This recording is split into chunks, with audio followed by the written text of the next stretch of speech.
Bonjour et bienvenue sur le plateau de Bonjour chez vous. Aujourd'hui, nous allons voir sur quel fondement ta vie est-elle ancrée solidement. Et nous sommes toujours avec notre invité de la semaine, Yanis Gauthier. Salut Yanis. Festival pour Yanis. Ça va? Ça va et toi? Bien. Pleine forme là, d'après ce que je vois. Je suis plus enthousiaste que lui. Non mais t'es en pleine forme, c'est bien. Toujours. Bonjour Annabelle. Bonjour Yanis. Bonjour Monsieur Gauthier. Bonjour Madame Cyril. Bon, aujourd'hui, on va voir les fondements sur lesquels on bâtit notre vie chrétienne. Et on verra avec toi, Annabelle, dans la rubrique couple et relations, les fondements sur lesquels on bâtit notre couple. C'est ça ? Exactement. On va voir 3 grands principes de base que peut-être c'est important de se rappeler pour pouvoir continuer à avancer et à construire de la bonne façon. Super, super. Bon, Yanis, si t'es prêt à démarrer cette émission, on commence avec toi dans la pensée du jour.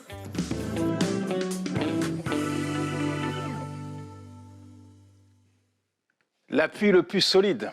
Je me souviens d'une fois, j'étais dans une campagne d'évangélisation en Guadeloupe et puis il y avait beaucoup de louanges. Les gens là-bas aiment danser et célébrer le Seigneur et ils ne restent pas sur leur chaise. Et moi, j'étais un peu complexé parce que bon, je ne suis pas comme ça, pas très expressif. Et puis, jusqu'à ce que je voie une mamie, je pense qu'elle avait à peu près 80 ou 90 ans, qui se lève et elle avait une canne. Et elle s'est mise debout et a commencé à danser dans la présence de Dieu. Et puis, elle a levé sa canne comme ça. Elle a levé sa canne. Waouh! Je me suis dit, cette femme, elle s'appuie sur Dieu pour danser. Elle s'appuie sur Dieu pour célébrer son Dieu. Elle s'appuie sur Dieu pour le glorifier et l'exalter. Et j'aimerais donc, au travers de cette petite pensée, vous amener à réaliser que Dieu est votre appui le plus solide. Il y a un texte dans le livre de la Genèse, chapitre 32, verset 24, où il est dit « Il le frappa à l'articulation de la hanche et celle-ci se déboîta. » Dieu a frappé Jacob à la hanche et celle-ci s'est déboîtée. À l'époque, il n'y avait pas de chirurgien, donc impossible d'être opéré pour Jacob. Et quelqu'un qui a eu la hanche déboîtée est condamné à boiter toute sa vie. Et même lorsqu'on vous opère, en général, il y a toujours une petite distance, donc vous boitez. Et très important de comprendre que ce que Dieu a fait là, à cet instant, ce n'était pas pour rien. Parce que Jacob était un trompeur, un magouilleur. Il était toujours en train d'essayer d'arranger les choses. Il s'appuyait sur ses acquis, beaucoup de choses charnelles émanaient de sa vie. Et quand il lutte avec Dieu pendant cette nuit-là, Dieu lui déboîte la hanche et lui change son nom en Israël, un prince avec Dieu. Et au cours de votre vie, il est dit, hein, c'est des statistiques, c'est pas moi, je ne serai pas là pour te regarder, t'observer, compter tes pas. Yveline, il y a des applications pour ça. C'est vrai. Mais il est dit qu'on va faire 4 fois le tour de la terre en marchant au cours de notre vie. Donc, c'est pas, mais en tout cas, si on doit faire 4 fois le tour de la terre, Annabelle, tu conviendras qu'il vaut mieux avoir un appui solide. Exactement. Et Jacob, Israël, est entré après cette scène dans les promesses, dans la faveur de Dieu. Il est devenu un prince avec Dieu. D'ailleurs, c'est ce que veut dire son nom. Et tout ça pour vous dire qu'au cours de votre vie, il y a peut-être des appuis que vous avez acquis, il y a peut-être des appuis qui sont les vôtres aujourd'hui, mais pour entrer dans la faveur de Dieu, pour expérimenter le divin dans votre quotidien, je suis même certain et convaincu qu'il va falloir vous appuyer sur Dieu. Il y a un autre texte qui se trouve dans le psaume 71, verset 6, où il est dit « Dès le ventre de ma mère, je m'appuie sur toi. C'est toi qui m'as fait sortir du sein maternel. Tu es sans cesse l'objet de mes louanges. Dès le ventre de ma mère, je m'appuie sur toi. » Parfois, lorsque on s'appuie sur nos appuis, on a un sentiment un peu de toute puissance, or qu'on n'est pas vraiment puissant, nous sommes que de la terre. Et pour briser nos appuis, Dieu peut nous conduire pour un temps dans un moment désertique, où finalement, il va nous dépouiller de tous nos appuis. Et il est donc important de comprendre que pour entrer dans la faveur de Dieu, pour entrer dans les promesses de Dieu, pour vivre les choses de Dieu, il faut s'appuyer sur lui. Dieu est votre appui le plus solide. Vous avez peut-être essayé de construire quelque chose dans votre vie, que ce soit dans le domaine professionnel, familial, académique, et puis vous avez l'impression que tout s'écroule. Alors pourquoi vous ne vous repentez pas? Pourquoi vous ne dites pas maintenant à Dieu, Seigneur, je veux te laisser faire. Je veux que tu prennes le contrôle de ma vie. Je veux, à partir de maintenant, m'appuyer sur toi. Amen. Parce que tu es mon appui le plus solide. Yes. Amen. Amen. La Bible dit que Dieu est notre forteresse, un roc solide sur lequel on peut s'appuyer. Et c'est vrai qu'il n'y a pas de meilleure fondation que Dieu. Pourquoi? Parce qu'on sait qu'à la fois dans les jours de joie, dans les jours de malheur, dans les jours de difficulté, d'inquiétude, d'incertitude, un roc, une forteresse est toujours là. Le vent souffle, comme nous dit la parabole de Jésus, la tempête vient, mais la maison qui est bâtie sur le roc demeure solidement ancrée. Et on a besoin d'avoir une vie solide, parce qu'il y a trop de situations dans lesquelles on est ballotté à droite, à gauche, et au fond, on oublie en fait la raison pour laquelle même on est en train d'avancer. On oublie même les choses qu'on est en train de faire. On est tellement ballotté à droite et à gauche qu'on n'a plus d'objectif. Et puis on se laisse aller selon les circonstances, des fois au désespoir, des fois à la joie. Et puis finalement, on devient complètement instable. Mais Dieu nous demande de bâtir notre maison sur le roc, d'être solidement attaché à lui, parce que lui, il est inébranlable, il ne change pas. Il est le même hier, aujourd'hui et éternellement. Et notre verset du jour, aujourd'hui, est dans les psaumes. Psaume 125, au verset 1 nous dit « Celui qui se confie en l'Éternel, ceux qui se confient en l'Éternel sont comme la montagne de Sion. Elle ne chancelle point, elle est affermie pour toujours. » Quel beau verset! Et on a vu pendant quand le Covid est sorti et la pandémie, etc., ça a créé beaucoup de troubles à tous les niveaux. Et je crois qu'en fait, c'est parce que on a pu tous faire le constat sur quoi est bâtie ma vie, quelle est l'encre de ma vie, quelle est la fondation de ma vie. Et nous aussi, quand je dis nous, c'est le monde entier, tous les humains, mais aussi les chrétiens. Et ben, je crois qu'il y a quand même pas mal de chrétiens qui ont fait un constat que leur vie n'était pas ancrée en Dieu parce qu'ils ont vécu énormément d'instabilité, énormément de bouleversements. Ça a été très, très dur pour eux. Et ce qui arrive souvent dans ces périodes, c'est qu'on peut, du coup, ça peut être un bon moment pour reprendre de bonnes décisions et se dire, bah, en fait, je me suis rendu compte qu'au fur et à mesure des années, je me suis déviée, vraiment, j'ai fondé ma vie, j'ai fondé mon bonheur peut-être sur un ministère, mais pas sur Dieu lui-même. Je peux plus voyager, mon église est fermée, j'ai plus rien. Et c'est normal qu'on vive un peu où on est un peu déstabilisé, mais c'est pas normal de rester et d'être complètement perdu, de plus savoir ce qu'on fait, de tout abandonner. Et je crois que malheureusement, beaucoup de chrétiens ont tiré les mauvaises conclusions et ont pris de mauvaises aussi décisions suite à ça. Et je pense que la seule décision qu'on pouvait prendre, c'était de dire « je dois revenir à Dieu lui-même ». J'ai construit tellement de choses autour de Dieu, mais j'ai oublié Dieu lui-même. Et tout ce que je vis en instabilité, en bouleversement, en peur, en anxiété, aujourd'hui, c'est parce que ma vie n'a pas été pleinement fondée sur lui. Et ces périodes un petit peu de bouleversement, ça doit être des alertes pour nous rappeler, OK, tout peut bouger dans ce monde. En une nuit, tout peut bouger. Mais il y en a un seul qui ne bougera pas, et c'est Dieu. Et c'est vers lui que je dois aller et que je dois réapprendre à bâtir ma vie. Ouais, c'est tellement rassurant. Pardon. Nos appuis sont les plus fragiles, pas les plus solides. Nos appuis sont les plus fragiles et non les plus solides. Et puisque tu parles de crise et tu évoques également cette crise, beaucoup ont mis leurs appuis dans leurs économies. C'est-à-dire que parce qu'on a un gros compte en banque garni, ce qui n'est pas mauvais en soi. On est à l'abri de tout. Et on s'appuie comme ça sur des choses qui sont éphémères. Ouais. En fait, tout, comme tu le dis, sans reprendre ce que tu viens de dire, qui était très bien d'ailleurs. Bravo. Merci. Tout est éphémère dans ce monde. Tout est éphémère. Même moi, je suis éphémère. Même toi, tu es éphémère. On ne peut pas s'appuyer sur l'homme. Ma femme, elle est éphémère. Ton mari, il est éphémère.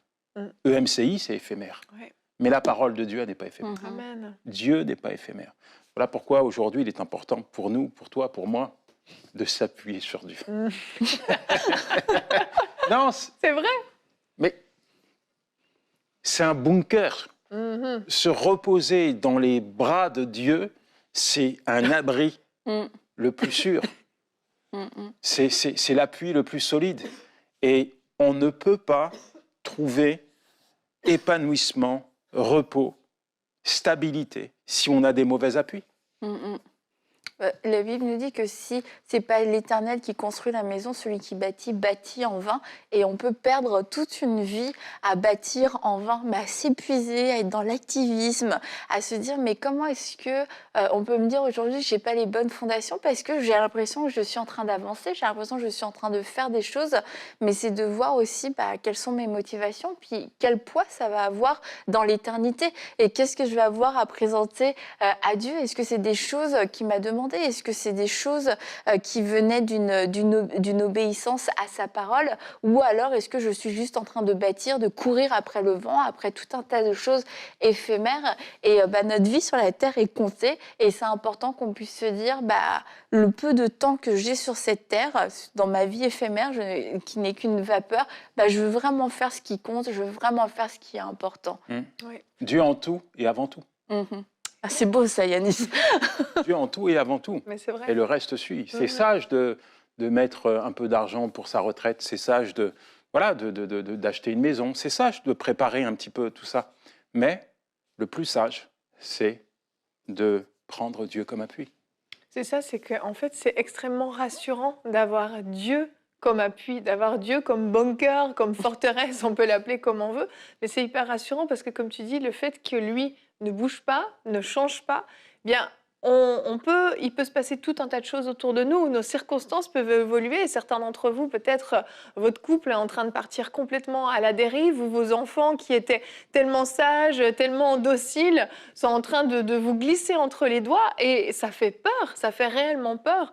Et si c'est à ce moment-là qu'on cherche à s'accrocher à quelque chose, qu'on n'a rien, on trouve rien. Mais quand on a Dieu comme forteresse, dans ces moments-là, le réflexe, on se tourne vers cette forteresse, on s'accroche à Dieu et on s'attend à ce que Dieu intervienne. Et c'est pour ça que je dis que c'est rassurant, parce que par nous-mêmes, on est parfois extrêmement limités dans ce qui nous arrive. On est surpris, des fois on se prend littéralement des baffes en pleine figure parce qu'on ne s'attendait pas. Notre employeur qui nous convoque et qui nous dit restructuration, t'es licencié, c'est fini, prends tes affaires, rentre chez toi. C'est des claques qu'on se prend en pleine figure.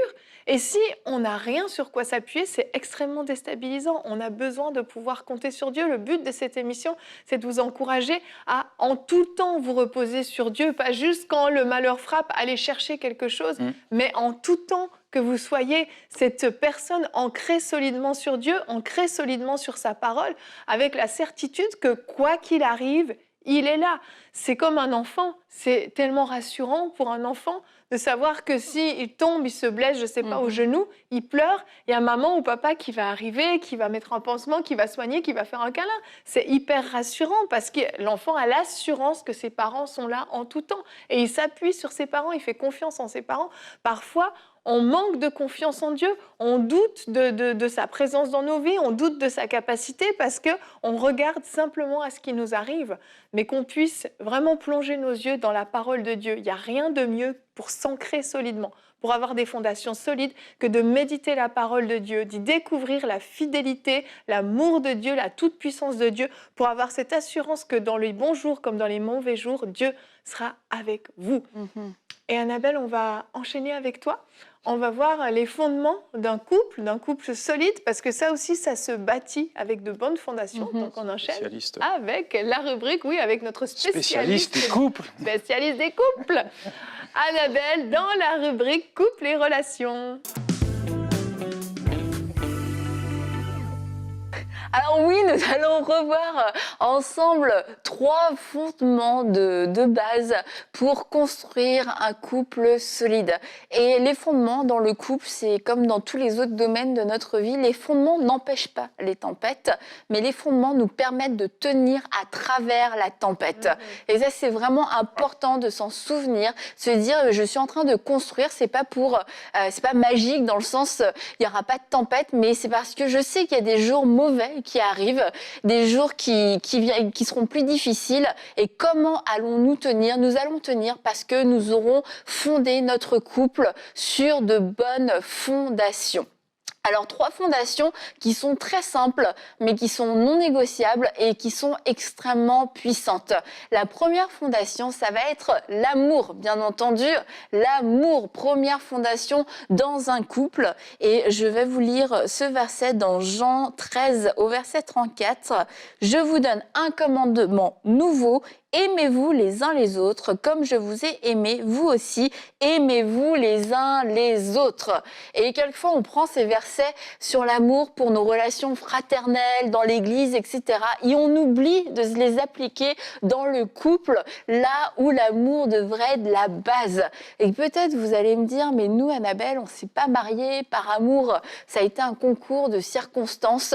Si on est capable de pouvoir aimer fraternellement, d'accord, fraternellement, de pouvoir aimer fraternellement les gens qui nous entourent, aimer son prochain, bien on va être capable déjà de pouvoir aimer à ce premier niveau la personne qui est à nos côtés, notre mari ou notre femme. Déjà ce premier amour qui n'est pas l'amour amoureux qu'on devrait trouver dans un couple, mais déjà ce premier amour va pouvoir permettre d'avancer, de construire avec des meilleures dispositions. Maintenant, je crois que Dieu est bon, que Dieu est grand, que Dieu transforme le mal en bien. Et je crois que Dieu est capable aussi de faire naître en vous cet amour. Un amour amoureux pour la personne qui est à vos côtés. Et je reprends mon exemple de l'amour fraternel. Il y a des gens... on les aime pas trop, ça passe pas très bien avec eux. Et on se dit face à la parole, mais je peux pas rester comme ça, il faut que je change, il faut qu'il se passe quelque chose. Et on va demander au Seigneur, Seigneur, aide-moi à aimer cette personne, aide-moi à la supporter, aide-moi à voir les bons côtés. Et on va le faire dans le cadre, quelquefois, des relations fraternelles. Mais lorsqu'il s'agit de l'amour dans un couple, ça a l'air d'être peine perdue, soit j'ai eu le coup de foudre, soit il n'y a rien du tout. Mais non, je crois que Dieu peut faire naître cet amour et que vous pouvez présenter vos sentiments au Seigneur et de lui dire, Seigneur, viens mettre une passion pour mon mari, viens mettre une passion pour ma femme, viens développer en nous des sentiments amoureux qu'on n'a peut-être pas développés au début, mais viens le faire. Et je crois que Dieu est capable de le faire. Et c'est un message 2 fois aujourd'hui que je vous lance. Vous n'êtes pas obligé de vivre un amour platonique. Dieu est capable de venir enflammer votre couple, même au bout de 20 ans, de 30 ans, et vous pourriez être surpris de tomber amoureux pour la première fois de votre femme ou de votre mari. Donc voilà. 20 ans, au bout de Ça, c'est un bon 20 ans, chérie, je t'aime. Bah oui, écout, mieux vaut tard que jamais. Hein. Quelquefois, les dernières années, c'est les plus dures aussi. Ça peut être aussi les plus belles. Yanis, tu m'amènes dans des... Un message d'encouragement d'Annabelle. La Bible nous dit aussi dans Colossiens, Marie, aimez vos femmes et ne vous aigrissez pas contre elles. Et l'amour qu'un homme va avoir pour sa femme, mais aussi qu'une femme va avoir pour son mari, va être une protection pour ne pas aller trop loin, pour ne pas rester dans l'offense, ne pas rester dans l'amertume, pour ne pas dépasser un certain stade dans la colère, dans la manière dont on va échanger. L'amour va vraiment poser des limites de protection pour ne pas blesser l'autre à un tel point qu'on ne sait plus comment revenir après, on ne sait plus comment s'en remettre. Et l'amour va être cette bonne barrière, cette bonne protection qui va nous amener quelquefois à marcher dans la maîtrise, à dire non, je ne peux pas me permettre de faire ça parce que je l'aime, parce qu'il m'aime. On ne peut pas aller au-delà de ça. C'est sûr qu'on est comme en train de violer cette limite de l'amour. Donc l'amour va être une protection. Deuxième chose, le respect. Alors, encore une fois, je reprends mon exemple des relations fraternelles. On va lire dans Romains 12, 10, « Par amour fraternel, soyez pleins d'affection les uns pour les autres et rivalisez d'estime réciproque. » Je vais lire aussi Philippiens 2, 3, « Ne faites rien par esprit de rivalité ou par désir d'une gloire sans valeur, mais avec humilité, considérez les autres comme supérieurs à vous-même et que chacun de vous, au lieu de regarder à ses propres intérêts, regarde aussi à ceux des autres. » Et on peut et on doit chercher à appliquer ces principes dans son couple, instaurer le respect. Le respect va se démontrer dans plusieurs domaines, dans nos actions, dans la façon de parler aussi, dans la façon d'interagir, de réagir. Le respect comme l'amour, marquer une certaine limite. Il y a des choses qu'on ne pourra jamais se permettre par respect pour l'autre. Et le respect va nous pousser aussi quelquefois à faire le pas supplémentaire, à rendre le service supplémentaire, à donner réponse avec une parole douce alors qu'on aurait eu envie de s'emporter. On se dit non, le respect est une valeur, un fondement dans notre couple. On ne s'autorisera pas à s'insulter, on ne s'autorisera pas le mépris, on ne s'autorisera pas l'orgueil. Et là encore une fois, vous dites oui, mais Annabelle, tu ne connais pas ma situation. En effet, je ne connais pas ta situation, mais encore une fois, c'est possible de pouvoir instaurer, de pouvoir prendre cette décision de dire on est parti du mauvais pied, on n'a pas mis les bonnes fondations, mais c'est quoi la plus grande erreur? Est-ce que c'est de poursuivre dans les mauvaises fondations ou c'est de se dire Seigneur, on croit en toi, après même plusieurs années de mariage, on va faire le travail difficile de défaire les mauvaises habitudes, de défaire les mauvaises fondations et pour apprendre à construire avec toi. Et je veux encore le redire, il n'est pas trop tard. Et comme je disais, le respect, notamment avec ce fameux verset, « Femmes, soyez soumises à vos maris », qui a pu quelquefois être repris par certains hommes qui vont dire « Mais tu dois te soumettre, tu dois être soumise ».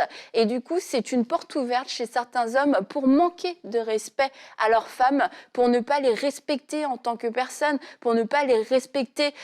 Tout simplement, c'est comme tu es à mon service parce que la Bible dit que tu es soumise.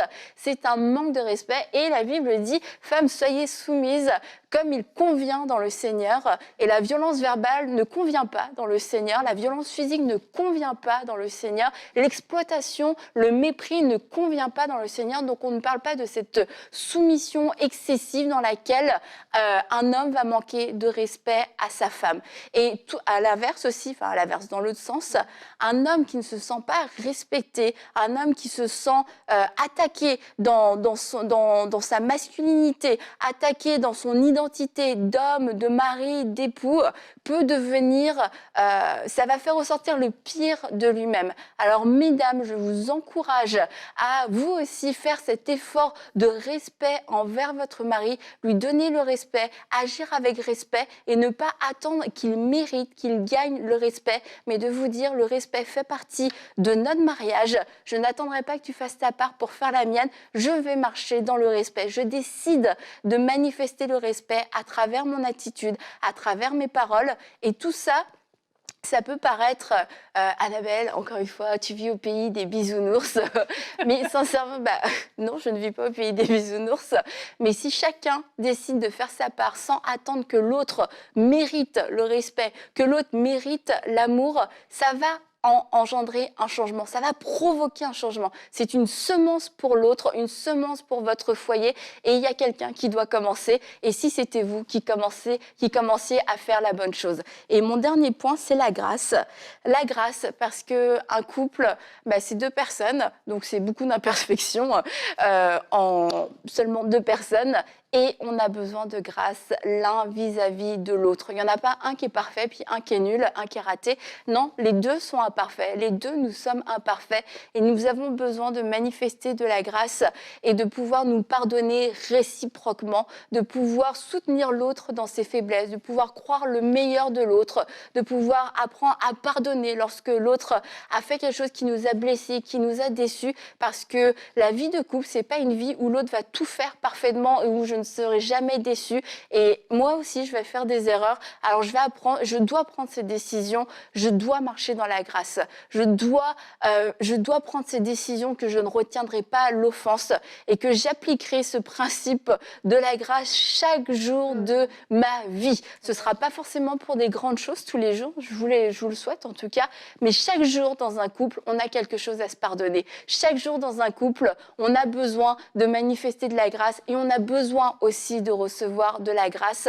Et le fait de pouvoir le faire, ça va nous garder de devenir aigris, de devenir amers, de devenir durs et de laisser le fossé se creuser à travers des incompréhensions. La grâce va être ce pont qui fait qu'on va être capable de revenir l'un envers l'autre. Donc l'amour, le respect et la grâce, 3 fondations qui sont très simples mais extrêmement puissantes et sur laquelle vous allez pouvoir bâtir un couple qui va réussir, qui va durer, et aussi un couple qui peut-être a déjà commencé depuis longtemps sur de mauvaises fondations, mais il n'est pas trop tard, et je le crois vraiment, et je veux le redire pour terminer, vous pouvez encore bâtir sur des bonnes fondations et vivre les meilleures années de votre mariage, même après 20 ou 30 ans de mariage.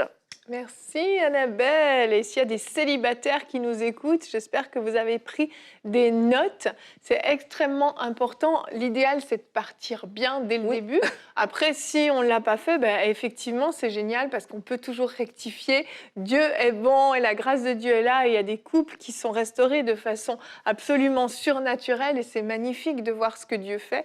Mais c'est sûr que l'idéal, c'est de bien partir, que ce soit pour notre vie chrétienne, de partir avec de bonnes bases, de bons fondements pour notre couple et même dans l'éducation des enfants, dans tous les domaines de nos vies. Et la parole de Dieu est une grande richesse dans tous ces domaines de notre vie. Alors aujourd'hui, vraiment, on voulait vous encourager à pouvoir prendre de bonnes décisions, à pouvoir devenir des hommes et des femmes solides dans tous les domaines de vos vies, que peu importe ce qu'il arrive dans vos vies, peu importe si demain vous recevez des mauvaises nouvelles, peu importe si demain votre couple commence à vaciller, vous avez cette assurance que Dieu est avec vous et que ces bases solides dont Annabelle a parlé pour le couple, eh bien vous allez les maintenir, vous allez les garder solidement et vous allez les chérir dans la prière même, parce que la prière peut faire vraiment la différence. Merci Yanis, merci Annabelle pour cette belle émission.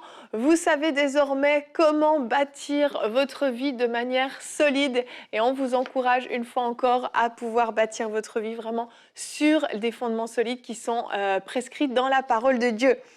Demain, on se retrouve, nous allons parler aux leaders et pas seulement aux grands leaders qui ont des centaines de personnes qui les suivent, même un leader dans une famille. Vous êtes des leaders si vous avez une femme, des enfants, vous êtes un leader si vous avez une équipe à gérer au travail, si vous êtes même un professeur dans les écoles, vous êtes un leader.